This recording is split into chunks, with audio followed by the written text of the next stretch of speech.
नमस्कार मेरे प्यारे साथियों। तो कैसे हैं आप सभी। मैं उम्मीद करता हूं कि आप लोग अच्छे होंगे। तो दोस्तों आज हम लोग डिस्कस करने वाले हैं साइंस का प्रैक्टिस सेट नंबर 18। ठीक है दोस्तों, हम लोग करीब 17 तक किए थे साइंस का प्रैक्टिस सेट नंबर। आज हम लोग करने वाले हैं 18। ठीक है दोस्तों, चलिए शुरू करते हैं आज का सबसे पहला सवाल। तो आज का सबसे पहला सवाल है कि मिट्टी की उर्वरता घटाई जाती है तो गहन खेती से। याद रखिएगा कि मिट्टी की जो उर्वरता है, ठीक है, उत्पादक है, वो घटाई जाती है कैसे, तो गहन खेती से, यानी कि ज्यादा खेती करने से मिट्टी की जो उर्वरता है वो घट जाती है। नेक्स्ट है कि एक उभयचर पशु है तो मेढक। याद रखिएगा कि मेढक जो है एक उभयचर पशु है। कैसा है?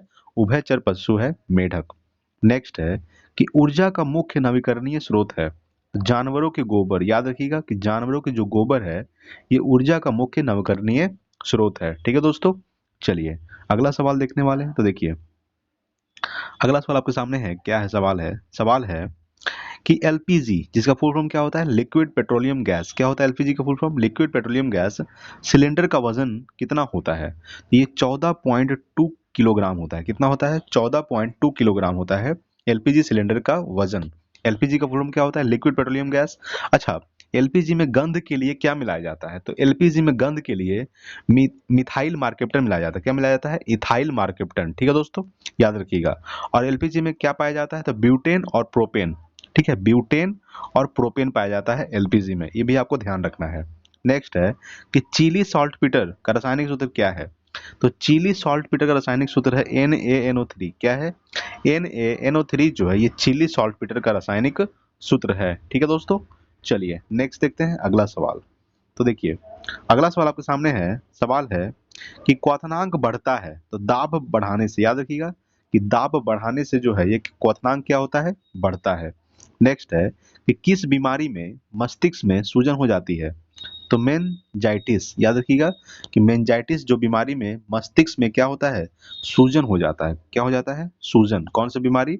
तो मेनजाइटिस। ठीक है दोस्तों, नेक्स्ट है कि द्रव अवस्था में पाया जाता है तो ब्यूटेन। ब्यूटेन जो है ये द्रव अवस्था में पाया जाता है। जैसे कि एलपीजी में क्या क्या क्या रहता है? एलपीजी में लिक्विड पेट्रोलियम गैस में ब्यूटेन और प्रोपेन रहता है। ठीक है, तो ब्यूटेन जो है ये द्रव अवस्था में पाया जाता है। कैसे पाया जाता है? द्रव अवस्था में। ठीक है, चलिए नेक्स्ट देखते हैं अगला। अगला आपके सामने है कि लेक्सिकोग्राफी क्या है? तो शब्द कोश रचना की कला है। याद रखिएगा कि लेक्सिकोग्राफी जो है ये शब्द कोश रचना की कला है।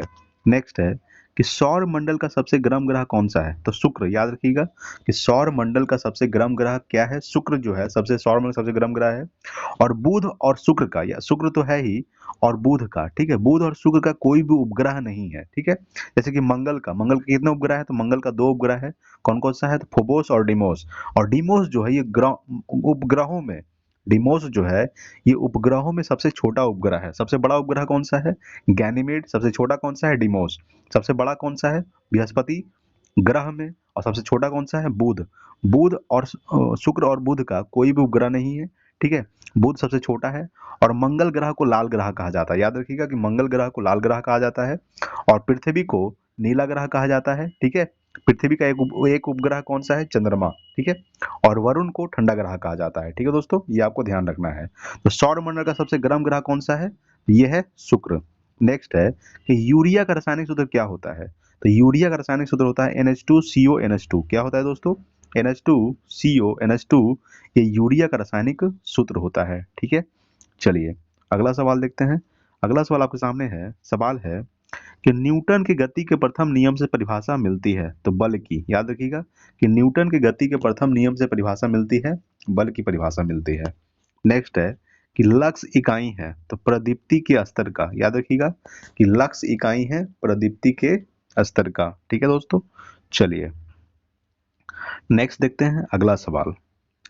तो अगला सवाल आपके सामने है। सवाल है, देखिए कि भ्रूण को भोजन किस माध्यम से प्राप्त होता है? तो गर्भनाल द्वारा। याद रखिएगा दोस्तों कि भ्रूण को भोजन किस माध्यम से प्राप्त होता है? तो गर्भनाल के द्वारा। नेक्स्ट है कि रासायनिक ऊर्जा का विद्युत ऊर्जा में परिवर्तन होता है तो बैटरी में। ठीक है, यानी कि रासायनिक ऊर्जा का विद्युत ऊर्जा में परिवर्तन होता है बैटरी में। ठीक है दोस्तों, चलिए अगला सवाल देखते हैं। तो देखिए अगला सवाल आपके सामने है। सवाल है कि ऑटोमोबाइल बैटरी में उपयोगी अम्ल है तो सल्फ्यूरिक अम्ल, यानी कि H2SO4 क्या होता है सल्फ्यूरिक अम्ल का? H2SO4 यानी कि ऑटोमोबाइल बैटरी में उपयोगिक अम्ल है, कौन सा अम्ल होता है? तो सल्फ्यूरिक अम्ल होता है, जिसका रासायनिक सूत्र क्या होता है? H2SO4। नेक्स्ट है कि समुद्री जल में सबसे अधिक पाए जाने वाला तत्व कौन सा है? तो वो है सोडियम। याद रखिएगा कि समुद्री जल में सबसे अधिक मात्रा में पाए जाने वाला तत्व कौन सा है? सोडियम। सोडियम को चाकू से भी काटा जा सकता है और सोडियम को केरोसिन तेल में डुबाकर रखा जाता है। याद रखिएगा सोडियम का संकेत क्या होता है? Na होता है, ठीक है। और इसका एटॉमिक नंबर परमाणु संख्या 11 होता है, ठीक है दोस्तों। चलिए सोडियम क्या है? तो सोडियम एक धातु भी है, ठीक है। चलिए नेक्स्ट देखते हैं अगला। अगला सवाल आपके सामने है कि बर्फ पर आदमी के चलने पर फिसलन होती है क्योंकि वहां घर्षण नहीं होता है, ठीक है। यानी बर्फ पर आदमी के चलने पर फिसलन होती है क्योंकि वहां घर्षण नहीं होता है। नेक्स्ट है कि किस कारण उपग्रह पृथ्वी की प्रदक्षिणा करता है? तो गुरुत्वाकर्षण बल के कारण। याद रखिएगा कि किस कारण उपग्रह जो है ये पृथ्वी की प्रदक्षिणा करता है?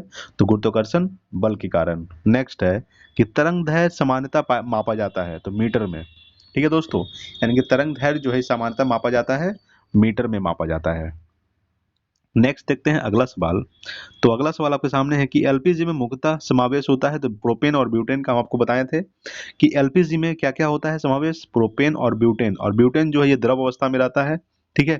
एलपीजी का फुल फॉर्म क्या होता है? Liquid petroleum gas. एक सीएनजी भी होता है, सीएनजी गैस भी है, इसका फुल फॉर्म जान लीजिए।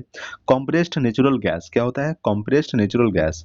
एलपीजी में गंध के लिए क्या मिलाया जाता है? तो इथाइल मार्केप्टन मिलाया जाता है। क्या मिलाया जाता है? इथाइल मार्केप्टन, ठीक है दोस्तों। तो चलिए फिर हम लोग आगे सवाल देखने वाले हैं। तो देखिए आगे क्या सवाल रहेगा। अगला सवाल आपके सामने है कि -40 डिग्री सेल्सियस समान होता है तो -40 डिग्री फ़ारेनहाइट के। याद रखिएगा कि -40 डिग्री सेल्सियस जो है ये -40 डिग्री फ़ारेनहाइट के बराबर होता है। नेक्स्ट है कि भोजन में लोहे की कमी के कारण होता है तो एनीमिया रोग। यानी कि भोजन में लोहे की कमी के कारण कौन सा रोग होता है? तो एनीमिया रोग होता है। अच्छा लोहा का संकेत क्या होता है? तो लोहा का संकेत होता है Fe, ठीक है। इसका एटॉमिक नंबर परमाणु संख्या 26 होता है, किसका? लोहा का। नेक्स्ट है कि इंजन रेडिएटर में ताप किसके द्वारा स्थानांतरित होता है? तो हम यहाँ देखने वाले हैं, देखिए सवाल अगला जो है सवाल है कि इंजन रेडिएटर में ताप किसके द्वारा स्थानांतरित होता है? तो कंडक्शन तथा कन्वेंशन द्वारा। याद रखिएगा कि इंजन रेडिएटर में ताप किसके द्वारा स्थानांतरित होता है? तो कंडक्शन तथा कन्वेंशन द्वारा। नेक्स्ट है कि न्यूट्रॉन की खोज किया था तो जेम्स चैडविक ने। याद रखिएगा कि न्यूट्रॉन की खोज किसने किया था? तो न्यूट्रॉन की खोज किया था जेम्स चैडविक, ठीक है दोस्तों। चलिए नेक्स्ट आपके सामने अगला सवाल है कि ध्वनि की तीव्रता को कर्णपटल की क्षति का कारण होती है तो 160 डेसिबल, ठीक है। ध्वनि की तीव्रता जो कर्णपटल की क्षति का कारण होती है 160 डेसिबल। यानी कि जब 160 डेसिबल हो जाएगा तो आपको कान की मतलब जो पटल है वो क्षति हो सकता है, ठीक है। कर्णपटल की जो क्षति है इस कारण क्या होता है? तो 160 डेसिबल। नेक्स्ट है कि आवेश की सीजीएस पद्धति में इकाई क्या है? तो कुलाम, ठीक है दोस्तों। यानी कि आवेश की सीजीएस पद्धति में इकाई क्या है? कुलाम है। चलिए अगला सवाल देखते हैं। अगला सवाल आपके सामने है। सवाल है कि पृथ्वी के भूपटल में कौन सी तत्व प्रचुर मात्रा में पाया जाता है? तो ऑक्सीजन, ठीक है दोस्तों। याद रखिएगा कि पृथ्वी के भूपटल में कौन सी तत्व प्रचुर मात्रा में पाया जाता है? ऑक्सीजन। अच्छा वायुमंडल में ऑक्सीजन कितना परसेंट पाया जाता है? तो ये 21% पाया जाता है। नाइट्रोजन 78% और कार्बन डाइऑक्साइड 0.03% पाया जाता है वायुमंडल में, ठीक है। ऑक्सीजन वायुमंडल में 21% और 78% क्या पाया जाता है? 78% नाइट्रोजन पाया जाता है वायुमंडल में, ठीक है। उसके बाद 0.03% कार्बन डाइऑक्साइड पाया जाता है। और पृथ्वी के भूपटल में कौन सी तत्व प्रचुर मात्रा में पाई जाती है? तो ऑक्सीजन। ऑक्सीजन का संकेत क्या होता है? O होता है, इसका एटॉमिक परमाणु संख्या 8 होता है। नेक्स्ट है कि स्वर्ण किस पदार्थ में घुल जाता है? तो एक्वा रेजिया, ठीक है। स्वर्ण जो है किस पदार्थ में घुल जाता है? तो एक्वा रेजिया में घुल जाता है, ठीक है। नेक्स्ट देखते हैं अगला। अगला सवाल आपके सामने है, ठीक है। देखिए अगला सवाल क्या बोल रहा है आपके सामने। सवाल है कि एंथ्रेक्स किसकी गंभीर बीमारी है? तो गाय तथा भैंस की। याद रखिएगा दोस्तों कि एंथ्रेक्स जो है ये किसकी गंभीर बीमारी है? गाय तथा भैंस। नेक्स्ट है कि रक्त को अस्कंदन करने में सहायक होता है, तो विटामिन के। ठीक है, रक्त को अस्कंदन करने में सहायक कौन होता है? विटामिन के। अच्छा, विटामिन के का रासायनिक नाम क्या होता है? फिलोक्यूनोन। क्या होता है? फिलोक्यूनोन जो ये विटामिन के का रासायनिक नाम होता है। नेक्स्ट है कि क्रोमेटिक ग्लास में कौन सा पदार्थ विद्यमान होता है? तो सिल्वर ब्रोमाइड। याद रखिएगा दोस्तों कि फोटोक्रोमेटिक ग्लास में कौन सा पदार्थ विद्यमान होता है? Silver bromide. चलिए नेक्स्ट देखते हैं अगला सवाल। अगला सवाल आपके सामने है कि मानव निर्मित प्रथम सिंथेटिक तंतु है, तो नाइलॉन। ठीक है, मानव निर्मित प्रथम सिंथेटिक तंतु है नाइलॉन। नेक्स्ट है कि आंख की अपारदर्शिता किस बीमारी में होती है? तो मोतियाबिंद। ठीक है, यानी कि आंख की अपारदर्शिता यानी कि आंख से दिखाई नहीं देने के कारण कौन सी बीमारी होती है? ये होता है मोतियाबिंद होता है। ठीक है, चलिए नेक्स्ट है अगला। अगला सवाल है कि E equal to M C square. यहाँ पे E क्या है? तो एनर्जी है। ठीक है, यानी कि ऊर्जा है। M क्या है? M है मास। ठीक है, यानी कि द्रव्यमान। और C क्या है? C है प्रकाश की चाल। याद रखिएगा E equal to M C square किसने दिया था? आइंस्टीन ने दिया था। ठीक है, तो E equal to M C square का किसने प्रतिपादित किया था? तो आइंस्टीन ने किया था। याद रखिएगा E क्या है? E है एनर्जी, M मतलब मास, और C क्या है? तो C है प्रकाश की चाल। ठीक है, नेक्स्ट है कि सूर्य में नाभिकीय ईंधन है, तो हाइड्रोजन। ठीक है, सूर्य में नाभिकीय ईंधन क्या है? हाइड्रोजन। हाइड्रोजन जो है नाभिकीय संलयन पे काम करता है। और सूर्य में हाइड्रोजन कितना परसेंट पाया जाता है? तो 71%। ठीक है, याद रखिएगा 71% हाइड्रोजन, और हीलियम पाया जाता है 26%। याद रखिएगा। ठीक है, सबसे ज्यादा सूर्य में हाइड्रोजन पाया जाता है कितना परसेंट? 71%। उसके बाद हीलियम 26%। ठीक है दोस्तों, नेक्स्ट है कि 1 सेकेंड पेंडुलम की अवधि कितनी है? तो 2 सेकेंड। ठीक है, 1 सेकेंड पेंडुलम की अवधि कितनी है? 2 सेकेंड। नेक्स्ट देखते हैं अगला। अगला सवाल है कि फोटोग्राफी में प्रयुक्त होता है, तो सिल्वर ब्रोमाइड। याद रखिएगा, एक सवाल, ये सवाल अभी पहले कर चुके हैं। सवाल है कि फोटोग्राफी में प्रयुक्त होता है सिल्वर ब्रोमाइड। नेक्स्ट है कि 25 डिग्री सेल्सियस पर उदासीन विलयन का पीएच मान 7.0 होता है। क्या होता है? 7 होता है, यानी कि 25 डिग्री सेल्सियस पर उदासीन विलयन पीएच का मान कितना होता है? 7 होता है। ठीक है, नेक्स्ट है कि वात्या भट्टी यानी कि ब्लास्ट फर्नेस में उत्पादित लोहा है, कच्चा लोहा। ठीक है, यानी कि वात्या भट्टी ब्लास्ट फर्नेस में उत्पादित लोहा है कच्चा लोहा। नेक्स्ट है अगला। तो अगला सवाल हम लोग यहाँ देखने वाले हैं, तो देखिए नेक्स्ट है क्या। अगला सवाल आपके सामने है, बहुत अच्छा सवाल है। सवाल है कि गुर्दों की संरचनात्मक एवं कार्यात्मक यूनिट है नेफ्रॉन्स। ठीक है, गुर्दों की संरचनात्मक एवं कार्यात्मक यूनिट है नेफ्रॉन्स। नेक्स्ट है कि कोशिका गतिविधियां नियंत्रित की जाती है, तो माइटोकॉन्ड्रिया द्वारा। याद रखिएगा कि कोशिका गतिविधियां नियंत्रित की जाती है माइटोकॉन्ड्रिया द्वारा। नेक्स्ट है कि श्वसन है, ये क्या है? अपचयन। ठीक है दोस्तों, यानी कि कैटाबोलिक जिसको हम लोग बोल सकते हैं, यानी कि श्वसन है अपचयन प्रक्रिया। कैसी प्रक्रिया है? अपचयन प्रक्रिया है श्वसन। नेक्स्ट देखते हैं अगला। अगला सवाल आपके सामने क्या है? सवाल है कि हेनरी किसका मात्रक है? ये प्रेरकत्व का है। क्या है? यानी कि हेनरी है, ये किसका मात्रक है? प्रेरकत्व का। नेक्स्ट है कि चूना पत्थर की चट्टान क्रियांत्रित होने पर बनती है, तो संगमरमर बनती है। क्या बनती है? संगमरमर। यानी कि चूना पत्थर की चट्टान क्रियावंत्रित होने पर क्या बनती है? संगमरमर। नेक्स्ट है कि न्यूमोनिया रोग किस अंग को प्रभावित करता है? तो फेफड़ा। याद रखिएगा कि न्यूमोनिया रोग जो है ये किस अंग को प्रभावित करता है? तो ये फेफड़े को प्रभावित करता है न्यूमोनिया। ठीक है दोस्तों, चलिए अगला सवाल आपके सामने है। सवाल है कि विद्युत चुंबक के रूप में किस धातु का उपयोग होता है? तो लोहा का। लोहा का संकेत क्या होता है? Fe होता है। इसका एटॉमिक परमाणु संख्या 26 होता है। विद्युत चुंबक के रूप में किस धातु का उपयोग होता है? तो ये लोहा का होता है। लोहा का संकेत Fe होता है। इसका एटॉमिक परमाणु संख्या 26 होता है। नेक्स्ट है कि आइसक्रीम में जिलेटिन मिलाया जाता है, तो रवा बनाने से बचने के लिए। ठीक है, यानी कि रवा बनने से बचने के लिए आइसक्रीम में जिलेटिन मिलाया जाता है। नेक्स्ट है कि गोबर गैस का प्रमुख अवयव है मीथेन, और मीथेन का क्या होता है? CH4, जिसको हम लोग गोबर गैस भी बोलते हैं। क्या बोलते हैं मीथेन को? गोबर गैस। और मार्स गैस भी बोलते हैं मीथेन को। ठीक है, चलिए नेक्स्ट देखते हैं अगला। अगला सवाल है कि सबसे बड़ा बच्चा पैदा करने वाला प्राणी है, तो नील व्हेल। यानी कि नील व्हेल क्या है, ये स्तनधारी है, यानी कि सबसे बड़ा बच्चा पैदा करने वाला प्राणी है नीला व्हेल। ठीक है। नेक्स्ट है कि एनाटॉमी विज्ञान की वह शाखा है जिसका संबंध है प्राणी एवं पौधों की आंतरिक रचना से। कि एनाटॉमी जो है ये विज्ञान की वह शाखा है जिसका संबंध है प्राणी एवं पौधों की आंतरिक संरचना से। नेक्स्ट है कि मानव शरीर की सबसे बड़ी ग्रंथि कौन सी है, तो यह है यकृत। याद रखिएगा दोस्तों कि मानव शरीर की सबसे बड़ी ग्रंथि कौन सी है, यकृत, जिसको हम लोग बोलते हैं लीवर। ठीक है। इसका वजन कितना होता है, 1.5 kg होता है। कितना होता है, 1.5 kg, यानी कि 1.5 kg होता है।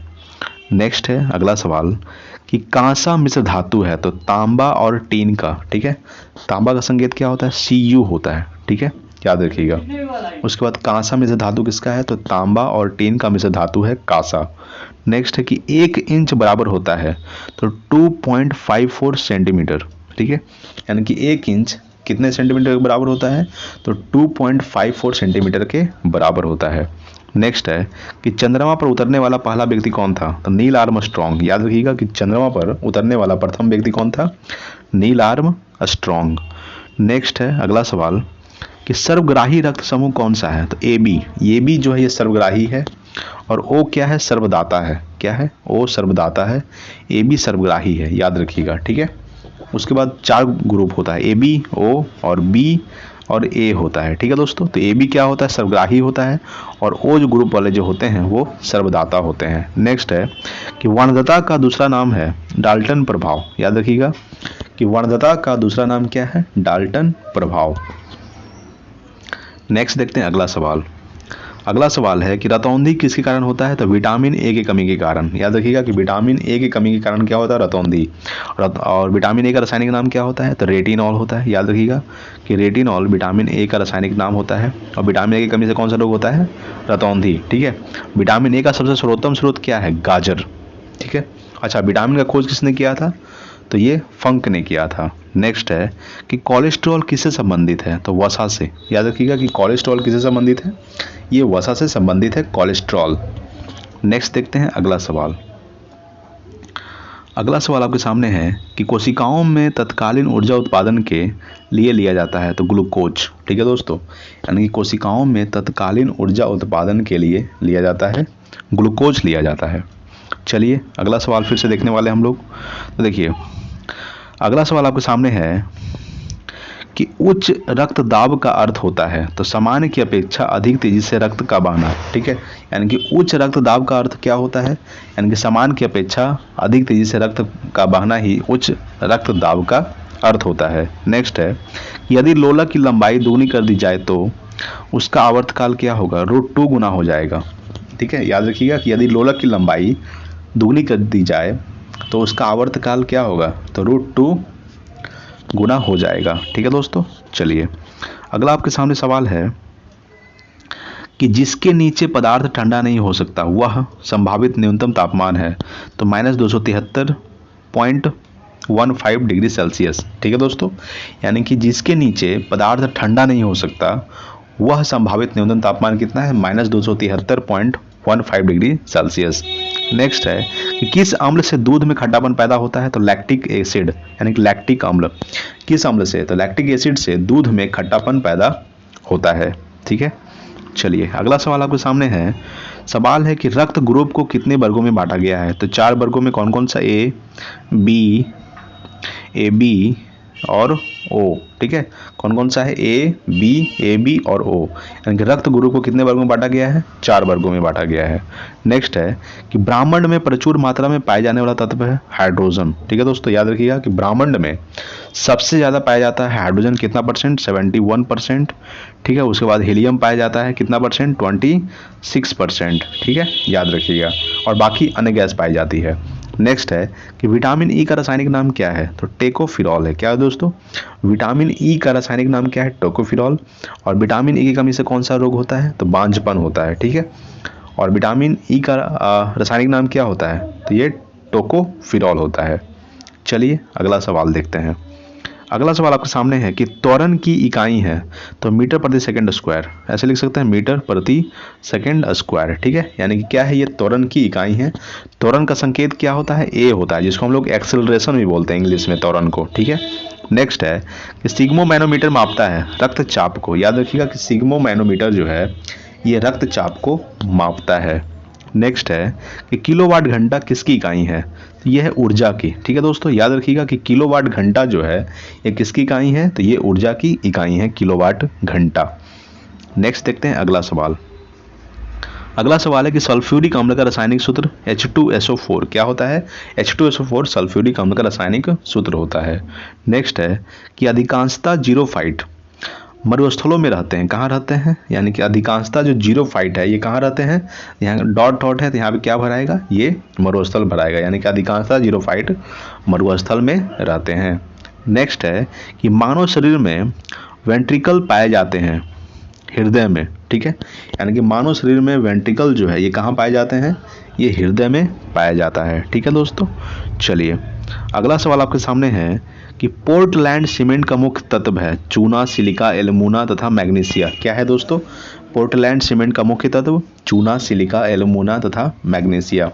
नेक्स्ट है कि फोटोग्राफी में फिक्सर के रूप में प्रयोग होता है, तो सोडियम थायोसल्फेट का।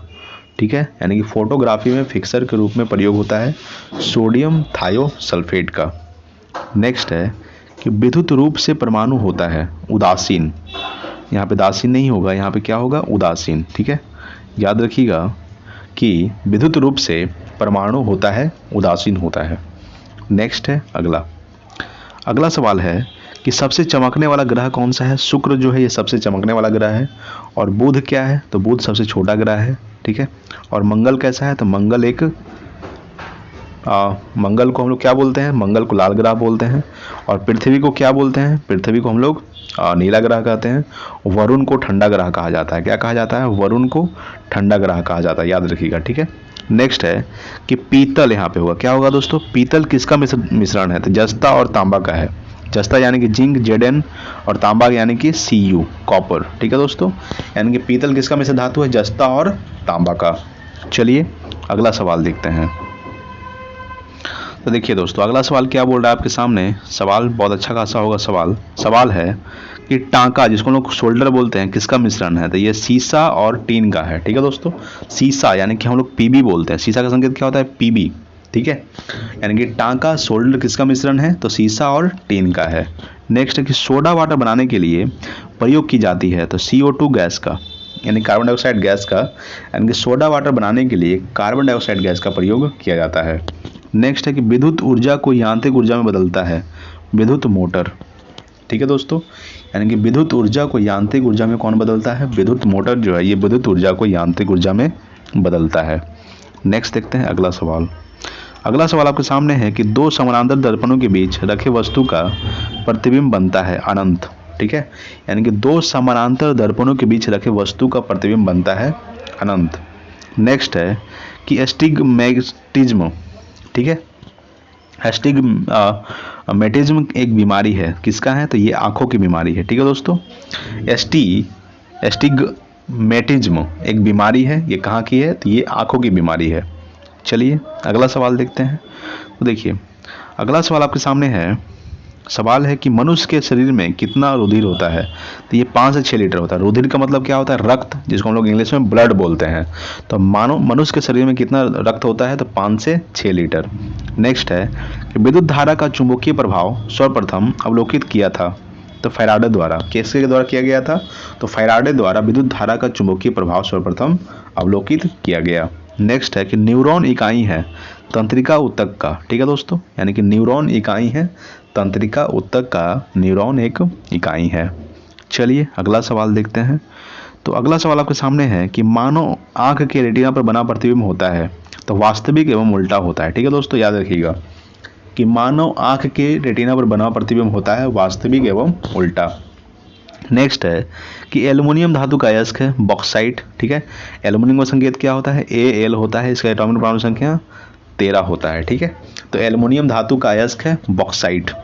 ठीक है दोस्तों, चलिए नेक्स्ट है अगला सवाल। अगला सवाल है कि मानव नेत्र के दूरदृष्टि दोष कहलाता है हाइपरमेट्रोपिया। क्या कहलाता है? दूरदृष्टि दोष क्या कहलाता है? हाइपरमेट्रोपिया कहलाता है। नेक्स्ट है कि सबसे कम तरंग लंबाई वाली किरणें हैं तो गामा किरणें, यानी कि सबसे कम तरंग लंबाई वाली किरणें कौन सी है? गामा किरणें। नेक्स्ट है कि हर्ट्ज किसका मात्रक है? तो ये आवृत्ति का है। याद रखिएगा कि हर्ट्ज जो है ये किसका मात्रक है? आवृत्ति का। नेक्स्ट है अगला सवाल। अगला सवाल है कि कोबाल्ट 60 से कौन सी किरण निकलती है? तो गामा किरण निकलती है। याद रखिएगा दोस्तों कि कोबाल्ट 60 से कौन सी किरण निकलती है? तो गामा किरण। और कोबाल्ट 60 का प्रयोग किस में करते हैं? तो कैंसर के इलाज में किया जाता है। नेक्स्ट है कि चाय में सबसे महत्वपूर्ण उत्तेजक पदार्थ है थीन। याद रखिएगा दोस्तों कि चाय में सबसे महत्वपूर्ण उत्तेजक पदार्थ क्या है? थीन है। और कॉफ़ी में क्या होता है? कॉफ़ी में कैफीन होता है। ठीक है, जिस तरह से दूध में क्या होता है? दूध में होता है केसिन। याद रखिएगा केसिन होता है दूध में। ठीक है दोस्तों, उसी तरह से चाय में क्या होता है? चाय में होता है थीन, कॉफ़ी में कैफीन, दूध में केसिन। ठीक है, और तंबाकू में क्या होता है? निकोटीन। नेक्स्ट है कि हाइड्रोमीटर मापता है तो आपेक्षिक आर्द्रता मापता है। याद रखिएगा कि हाइड्रोमीटर क्या मापता है? आपेक्षिक आर्द्रता। चलिए अगला सवाल देखते हैं। तो अगला सवाल है कि पानी के क्लोरीन का मुख्य घटक है लोहा तथा निकेल। लोहा का संकेत क्या होता है? Fe होता है, निकेल का Ni होता है। ठीक है, यानी कि पानी के क्लोरीन का मुख्य घटक है लोहा तथा निकेल। नेक्स्ट है कि ट्रांसफार्मर का उपयोग किया जाता है तो AC को DC में बदलने के लिए अल्टरनेटिंग करंट और डायरेक्ट करंट। ठीक है, यानी कि अल्टरनेटिव करंट को डायरेक्ट करंट में बदलने के लिए ट्रांसफार्मर का उपयोग किया जाता है। नेक्स्ट है कि खून की कमी को कहते हैं तो एनीमिया रोग कहते हैं। खून की कमी से कौन सा रोग होता है? तो ये एनीमिया रोग होता है। अच्छा, खून का पीएच मान कितना होता है? तो 7.4 होता है। ये क्या होता है? ये क्षारीय होता है। ठीक है, 7 से अधिक होगा क्षारीय, 7 से कम होगा अम्लीय, 7 होगा तो उदासीन होगा। ठीक है, चलिए नेक्स्ट देखते हैं अगला सवाल। तो देखिए आपके सामने अगला सवाल क्या बोल रहा है। ठीक है, देखिए दोस्तों अगला सवाल है कि आंसू गैस है तो क्लोरोपिक्रीन। ठीक है, देखिए आंसू गैस का रासायनिक सूत्र क्या होता है? CCl3NO2 होता है। याद रखिएगा दोस्तों CCl3NO2 ये आंसू गैस का रासायनिक सूत्र होता है जिसे हम लोग क्लोरोपिक्रीन बोलते हैं। ठीक है, नेक्स्ट है कि H2O का अधिकतम घनत्व होता है तो 4 डिग्री सेल्सियस, यानी कि H2O यानी कि जल, तो जल का अधिकतम घनत्व क्या होता है? 4 डिग्री सेल्सियस होता है। ठीक है, यानी कि पानी का अधिकतम घनत्व कितना होता है? 4 डिग्री सेल्सियस। नेक्स्ट है कि स्टार्च का रासायनिक सूत्र है तो C6H10O5N क्या होता है? C6H10O5N ये स्टार्च का रासायनिक सूत्र होता है। ठीक है, चलिए नेक्स्ट देखते हैं अगला।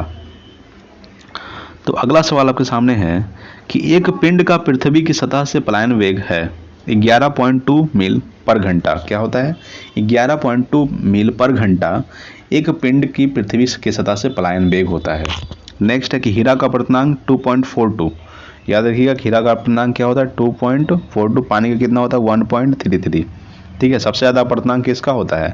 तो ये हीरा का होता है। ठीक है दोस्तों, चलिए अगला सवाल देखते हैं। तो अगला सवाल आपके सामने है कि दूध से क्रीम निकालने में कौन सा बल लगता है?